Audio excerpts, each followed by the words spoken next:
Hello friend नमस्कार मोर channel रे आपण मन को बहुत बहुत स्वागत।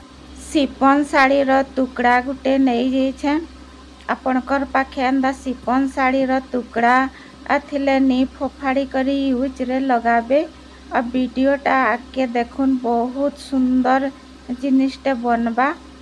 देखुन इटा मुई दुई मोड़ कर दउछे आ इटा गुटे दिल रो शेप करी गोटे पेपर टे काटी नहीं थी और सही पेपर के आमर सही सिफन कपड़ा रो ऊपर दे करी आमे कट कर दमा। और फ्रेंड माने एंदा कपड़ा माने टुकड़ा टुकड़ा थिले आपण माने नहीं फिकबे बहुत यूजफुल हेसी बहुत सुंदर सुंदर जिनिस मान बनसी। और देखुन इटा के एंता धीरे धीरे करी कट कर देबी एंदा पेपर रे सेप करी रखी थिबे हेले काना हेसी कि आमे पेपर के सेप करी रखी थमा काटी करी आउ एंदा कपड़ा ऊपर रखी देमा हेले इजी रे हमर कपड़ा रा काटी पारमा। एंदा धीरे धीरे करी काटी नेबे और देखुनटा जिन जगह टिके टिके अधिकार रही जाइए सेटा के सेफ हिसाब कट कर देबी। एटा कट कर सारा परे आमे काना करमा छोट टुकड़ा रंदा कपड़ा नहीं जमा और देखुन एटा मैं सुजी सूता रे एंता दुरिया दुरिया सुजी एथि एंता सिलाई कर दउछे एंता कुंचो कुंचो हिसाब आमे सिलाई कर दमा। इटा मैं हाथे का सिलाई करूछे आपण माने चाहेले सिलाई मशीन रे भी सिलाई करबे। अरे देखो न छन काम सबू के एंता सिलाई कर देबी और इटा आमे काना करमा सिलाई कर सारला परे टिके टिके आमे जस्ट ताके साइज कर दमा एंता साइज कर देले बहुत सुंदर देखा जाएसी। तो देखो निटा जेना कट करी थला सेथि एंता साइज हिसाब आमे से कुंचो कर थला के एंता रखी दमा और एंता रखी करी आमे हाथ सिलाई कर दमा। देखो निटा हाथ सिलाई कर देली और तार परे आ गुटे जेन टुकड़ाटा थिला सेटा के आमे तार ऊपर दे दमा आउ जेनटा आमे आगर सिलाई करथिला सेटा के आमे भीतर कर दमा।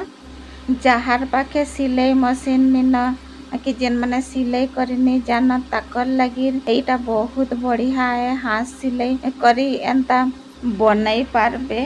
देखुन एंता आमे घर सजावार लगी सोफा सेट रे सजावार लगी रहो कि हमर बेड रे सजावार लगी रहो आमे केते आमे किणी आनसु आउ केंडा आमे मीशो रे हो कि अमेजन रे हो आमे मंगौछु। तो एंता नी मंगे करी आमे निजे घरे थिला जिनिस रे बनामा। देखुनटा सिलाई सारला परे मैं ताके सीधा कर दउछे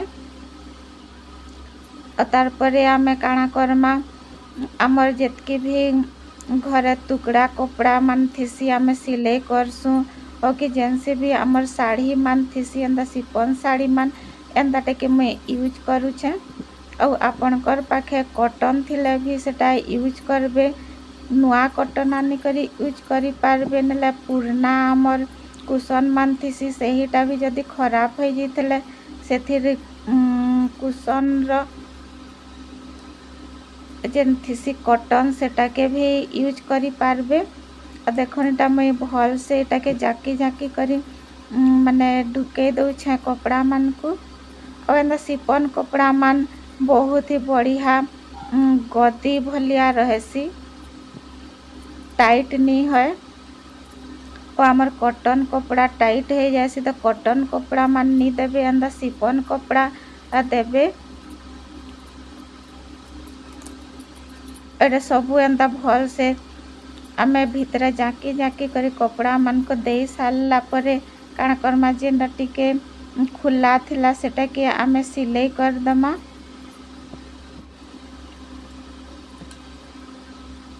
देखंटा सिलाई कर सारला परे केते सुंदर दिल शेप्र कुशनटे बनी करी तैयार हो गला।